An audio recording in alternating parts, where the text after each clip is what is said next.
Karena ketika saya bertobat, saya nggak pernah main-main gitu, mau cari Tuhan, mau cari kebenaran. Saya menyelidiki setiap kitab. Saya nggak pernah main-main 1% pun.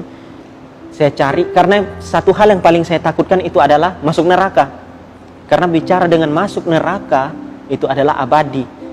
Jikalau engkau masuk neraka, engkau mau minta ampun di neraka pun itu nggak akan diampuni. Makanya saya paling takut itu saya masuk neraka, gitulah. Semua agama mengajarkan kebaikan, tetapi belum tentu semua agama mengajarkan kebenaran, gitu. Agama mengajarkan kebaikan, tapi belum tentu mengajarkan kebenaran, gitu. Jadi di sini saya mengerti bahwa kekristenan itu bukan mengajarkan untuk menjadi hidup yang baik, tetapi menjadi hidup yang benar. Hidup yang baik tetapi tidak menjadi hidup yang benar itu sama saja dengan omong kosong. Kita hidup berbuat baik, melakukan amal ibadah, melakukan sedekah apapun itu, tapi hidup kita tidak benar di hadapan Tuhan, itu kosong. Jadi saya belajar bahwa di sini kehidupan benar itu lebih penting daripada kehidupan yang baik. Karena dalam kekristenan kita diselamatkan bukan karena perbuatan baik kita, bukan karena amal ibadah kita, tapi kita diselamatkan karena kasih karunia. Makanya saya menerima Yesus. Karena saya sadar diri saya nggak sempurna. Mungkin ada dosa yang tidak saya sengaja lakukan, iri hati, pikiran apapun yang melenceng dari firman Tuhan itu sudah dosa. Walaupun kita nggak sengaja. Makanya saya sadar, satu dosa pun yang kita buat, dosa kecil maupun dosa besar, itu sama saja di mata Tuhan.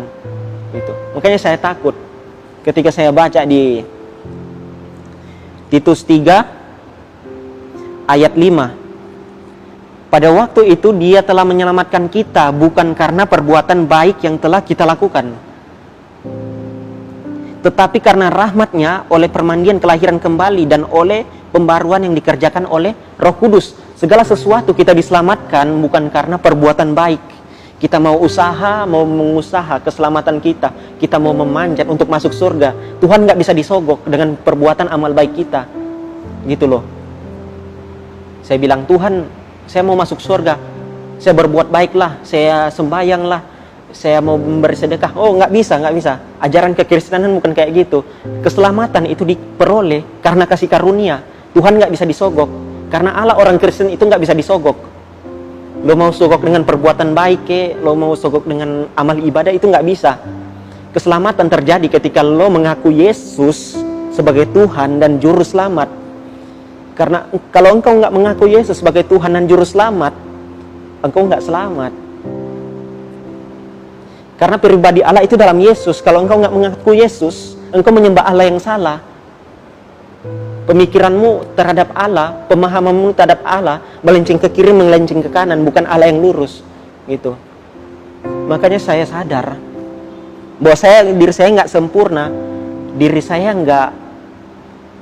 nggak bisa dibilang suci lah, nggak bisa dibilang kudus. Makanya saya sadar, karena saya sadar saya menerima Yesus, bukan karena perbuatan saya, bukan karena amal ibadah saya, melainkan anugerah Tuhan. Oleh darah Yesus saya ditebus, bukan oleh perbuatan saya ditebus. Karena usaha manusia tidak menghasilkan apapun. Kita manusia, kita nggak bisa menebus dosa kita nggak bisa tebus sendiri. Tuhan nggak bisa disogok. Makanya itu melalui Yesus, melalui penebusan, dosa apa yang kau lakukan, dosa ketika apapun itu, dosa itu udah diselesaikan sama Yesus. Bukan berarti ketika kita ketika kita menerima Yesus kita seenak saja berbuat dosa, enggak. Perbuatan baik dilakukan ketika kamu telah diselamatkan. Ketika kamu telah diselamatkan sebagai ucapan pembuktian, makanya ada buah-buah roh, pembuktian ketika kamu sudah diselamatkan, itu perbuatan baik. Itu pembuktiannya. Berjalannya waktu saya belajar tentang firman Tuhan, bahwa saya percaya Alkitab adalah firman Allah, nemun wamin, ya dan amin. Mungkin apa yang saya alami dulu, ayah saya suka main perempuan, ibu saya juga nggak jelas pada saat itu, tapi alhamdulillah lah, puji Tuhan bahwa ibu saya sudah menerima Yesus dengan sungguh-sungguh. Tapi saya nggak tahu dalam hatinya gimana, tapi saya yakin dan percaya ibu saya sudah menerima Yesus dengan sungguh-sungguh, gitu. Apapun yang saya lakukan dulu, apapun kehancuran keluarga saya bersyukur. Kalau misalnya Tuhan tidak menegur saya melalui masalah itu, pasti saya nggak akan selamat pada saat ini. Saya berdiri di sini karena pencobaan itu, karena segala sesuatu yang dilakukan Tuhan, karena segala sesuatu yang Tuhan lakukan itu baik apa adanya. Jadi apapun engkau ketika keluargamu jatuh, keluargamu ketindas, itu bukan berarti Tuhan nggak sayang. Ada sesuatu di balik semua itu, sesuatu di balik semua pencobaan itu. Ada rahasia Tuhan di balik itu. Kita diproses, diuji, biar kita tahan banting gitu. Tahan banting. Ketika saya menerima Yesus, sebelum saya menerima Yesus, bahwa kitab saya menjelaskan bahwa Allah itu nggak punya anak. Yes, saya terima itu, bahwa Allah nggak punya anak sama sekali. Benar. Dan kita sebagai hamba-hamba Tuhan, kita nggak disebut anak. Pada saat sebelum saya bertobat, sebelum saya menjadi Kristen, kita nggak disebut anak-anak, tapi hamba. Apa itu hamba? Hamba itu budak. Kita hanya sebatas budak. Yang kita lakukan adalah apa? Perbuatan dan amal ibadah dan yang baik. Apapun yang baik di mata Tuhan kita harus lakukan. Tapi belum tentu menjamin keselamatan, ya. Belum menjamin keselamatan. Makanya kita disebut hamba, atau berarti budak.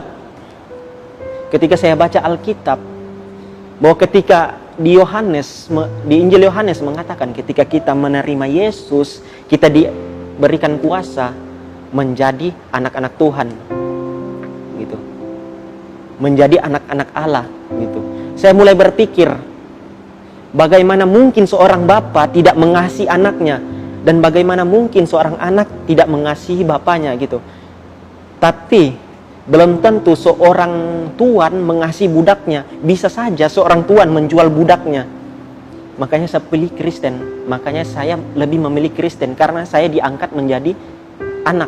Saya nggak mau kalau saya cuma menjadi hamba. Saya mau kalau saya menjadi anak. Karena ketika saya menjadi anak, saya mempunyai hubungan intim, hubungan yang lebih dekat lagi bersama dengan Bapa saya, yaitu Yesus Kristus, yaitu Allah itu sendiri. Karena pasti dijamin 100% Bapa mengasihi anak, dan anak pasti mengasihi bapaknya. Itu nggak bisa dihindari.